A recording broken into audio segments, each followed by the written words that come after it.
ஆனமலை மாசாணியம்மன் கோவில் எங்கள் ஆச்சியோட குலதெய்வ கோவில்.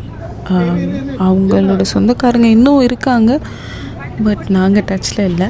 இது எங்கள் அண்ணன் பொண்ணு திஷானி, நான் தான் பேர் வச்சேன்.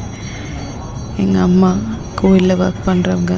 கோவிலில் ஆனால் வீடியோ எடுக்கக்கூடாது, நான் கொஞ்சம் திட்டத்தனமாக எடுத்துகிட்டு இருக்கேன். அங்கே நீங்கள் அம்மன் படுத்துட்டுருக்க பார்க்கலாம். இந்த ஊர்லேயும் அப்புறம் மலையனூர்லேயும் சாமி பட்டு தான் இருப்பாங்க எனக்கு தெரிஞ்சு நான் போன கோவில்களில். மாசாணியம்மன் ரொம்ப பவர்ஃபுல்.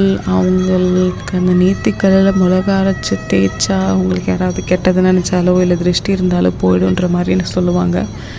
நாங்கள்லாம் அது பண்ணதில்லை, எல்லாமே கடவுள் பார்த்துப்பாங்கன்னு விட்டுறது தான். இந்த கோவில் போகும்போதெல்லாம் எங்கள் அம்மாவோட கதைகள் கேட்க நல்லாயிருக்கும். சின்ன வயசுலேருந்து அவங்க படித்த ஊர் அது, பிறந்து வளர்ந்து அவங்களோட ஆட்சி ஒரு டீ கடை வச்சுருந்ததாகவும் அந்த டீ கடையில் இவங்க என்னென்ன வேலை செஞ்சாங்க, எங்கே எடுத்துகிட்டு போய் இந்த ஆற்றுல பாத்திரம் கழுவாங்க, அதெல்லாம் சொல்லிகிட்டு இருப்பாங்க. எங்கள் அம்மா எங்கேருந்து எவ்வளோ தூரம் வந்திருக்காங்க நினச்சாவே ரொம்ப பெருமையாக இருக்குது. இந்த தடவை போகும்போது கடைகளில் மட்டும் கொஞ்சம் பிரச்சனையாக இருந்துச்சு. நிறைய கடையில் ஒர்க் பண்ணுறவங்க அது அவங்களோட சேல்ஸ் நம்ம எதுவும் சொல்ல முடியாது. பட் டூரிஸ்ட்டை கையெல்லாம் பிடிச்சி இழுக்காமலாம் நல்லாயிருக்கும். கோயில் சுத்தமாக வச்சுருந்தாங்க, அது ஒரு பிரச்சனையாக இருந்தது. பட் இப்போ கோயில் கொஞ்சம் சுத்தமாக தான் இருந்துச்சு.